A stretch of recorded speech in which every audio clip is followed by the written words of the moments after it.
2 minutes de prise de parole chacun après la lecture de quelques messages. Merci au professeur Viviane Ondoa-Biolé qui nous suit et qui participe. Bonjour petit frère, bon débat. Mon avis, le GECAM pose une préoccupation claire de gouvernance, l'élaboration et l'exécution des politiques publiques. C'est la grande question du sens à donner à la politique économique du Cameroun. Merci professeur pour cette contribution. Bonjour monsieur Elundu Bessala et le professeur Ouna ont raison parce que le président du GECAM est le premier opposant à l'impôt substitution prôné par le chef de l'État. Pourrait-il nous montrer un seul champ de blé créé par lui qu'il arrête de gesticuler? Il apporte c'est tout ce qu'il fait. Bon, peut-être que chacun doit avoir son rôle dans cette affaire. Mais il peut planter sur place et revendre. D'accord.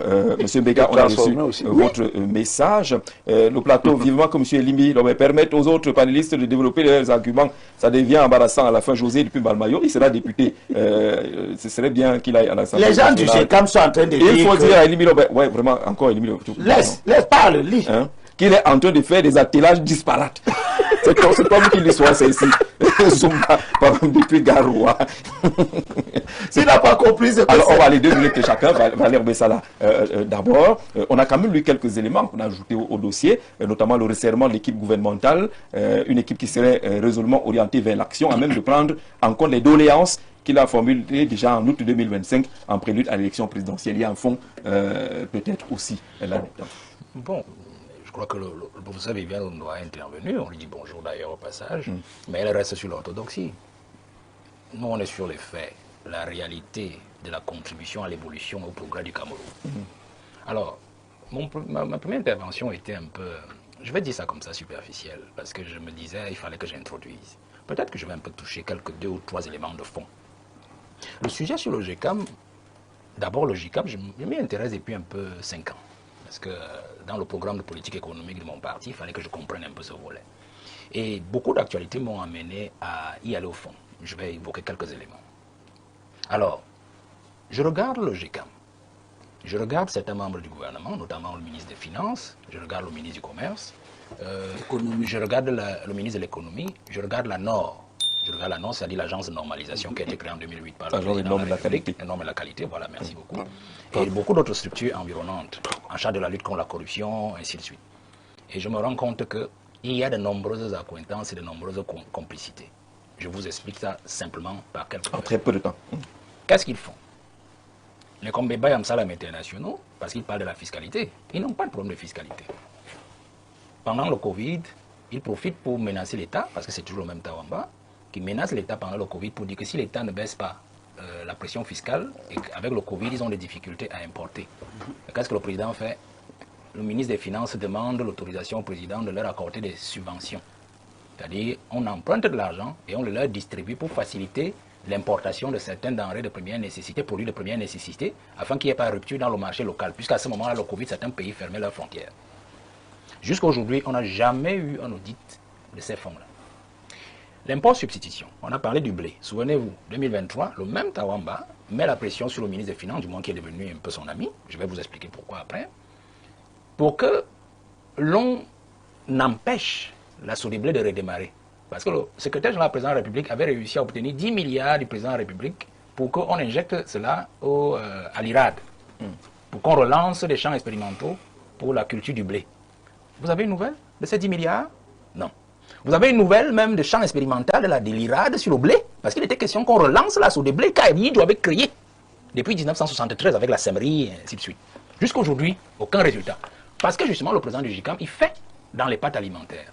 Il importe les pâtes déjà conditionnées, et puis il emballe, il les ensachette, et puis il les remet dans le marché local. Donc il n'est pas intéressant pour lui que le Cameroun produise du blé et qu'il y ait des concurrents parmi les TPE, c'est-à-dire des très petites entreprises locales, qui vont donc capter le blé localement cultivé pour le revendre en produit fini à l'intérieur du Cameroun. Ils ont tué cette initiative jusqu'à aujourd'hui. L'aîné Elimi Lobé, troisième fait, a parlé de la SGS. Alors, je vais vous dire encore une chose. Tout le débat qu'il y a derrière la SGS n'est en rien un débat pour lequel on veut protéger quoi que ce soit. La SGS est une entreprise qui est arrivée ici en 2015. C'était le combat avec Tilt, une autre entreprise locale, qui était suisse aussi. Vous voyez? Mais on a imposé la SGS. Ils sont même là depuis les années 90. Et qui sont là depuis les années 90, sous d'autres parapluies. Mais officiellement, SGS depuis 2015. Vous savez ce qui se passe derrière la SGS, c'est pas le débat que vous voyez. L'aîné Elimi vous a dit que Atlantique Transatlantique est une entreprise locale. Peut-être avec certains expatriés, je n'en sais rien, mais qui est davantage locale dans la couleur des propriétaires, qui d'ailleurs œuvrent à Kribi. On n'entend aucun bruit là-bas. Et Cyrus, certainement, avec son homologue de Kribi, s'est dit, pourquoi ne pas y aller? Alors il se dit que RGS s'occupait simplement du scanning des conteneurs. C'est tout. Ça veut dire que si vous importez quelque chose, autre chose qui n'est pas dans un conteneur, je ne sais pas moi, ça ne concerne pas. Et vous allez donc voir qu'il y a d'abord les trafics alternatifs. Trafic de drogue, trafic de stupéfiants et tout ce que vous pouvez imaginer, les armes. Et vous savez qu'en 2022 ou 2021, il y a des armes qui sont entrées au Cameroun justement, couvertes par cette même entreprise que vous connaissez là, dont on parle là, et que le ministre des Finances veut imposer. Mais là n'est pas mon souci. Mon souci c'est lequel? C'est que l'entreprise qu'on veut imposer à Cyrus Ngo est une entreprise qui sert au blanchiment de capitaux. Je n'ai pas prononcé le nom de l'entreprise. Allez regarder les actionnaires de RGS, qui est d'ailleurs une entreprise qui a été créée depuis pratiquement 148 ans, c'est-à-dire 1878, par un letton, d'origine, enfin un Suisse d'origine letton. Vous comprenez? C'est Vanguard, c'est la banque de Zurich, c'est la banque centrale de Norvège. Vous savez que la Norvège est impliquée dans les conflits du nord-ouest et du sud-ouest. Elle couvre nos amis, nos frères qui font du grabuge. Qui font du grabuge et du désordre dans cette zone. Vous comprenez? Elle avait arrêté ça. Alors, c'est par cette entreprise-là que généralement, dont la plupart des membres du gouvernement passent pour faire sortir de l'argent du pays. Donc, ils sont là pour imposer un partenaire au port autonome qui leur rend des services. C'est la réciprocité des services qui est ici en jeu. Ce n'est même pas ce que vous voyez. Merci. Ça fait donc que je sors en quatrième élément pour dire que la guerre, donc, dans laquelle le président du GICAM vient entrer, RGS aussi est au GICAM. Parce que c'est une entreprise qui œuvre localement et qui a cautionné l'absorption des ECAM d'Ayama. Parce que le ministre des Finances, c'est le ministre des Finances. Je crois l'année dernière, moi j'ai assisté à ce dossier parce il y a un cabinet qui avait demandé une consultation, me demande mon avis. J'ai dit qu'effectivement ce n'était pas opportun de rappeler les petites et moyennes entreprises, justement, qui travaillent au quotidien pour l'import substitution. Pour les neutraliser. Vous comprenez? Et le ministre des Finances a arbitré entre Ayama et Tawamba pour qu'on absorbe toutes ces petites et moyennes entreprises afin qu'elles soient contrôlées par les mêmes lobbies. Donc, que c'est le président du GICAM, qui sont les lobbies français, et les lobbies américains. Vous comprenez? Donc, aujourd'hui, quand vous voyez ce qui se passe, donc, je sors par là, ce n'est pas une affaire, comme vous voyez, c'est la sécurité d'abord. Parce que Atlantique, tel que Cyrus l'a fait entrer, a un objectif beaucoup plus étendu que RGS.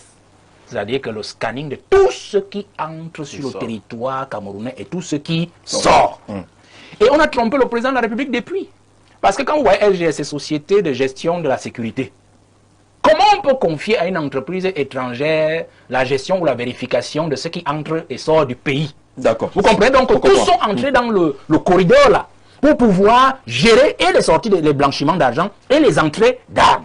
Et à la fin donc, le même lobby qui s'oppose dans l'affaire à tout, regardez très bien, le lobby qui s'est opposé dans l'affaire à tout, c'est lui qui se transpose encore au port autonome à travers le conflit RGS Transatlantique SA, c'est-à-dire un lobby de la présidente de la République, c'est-à-dire le RGPR, qui soutient le directeur général du port autonome, et le ministre des Finances, qui soutient ces Bayam Salam internationaux, où se trouve donc RGS qui leur rend des services de blanchiment. Non, je suis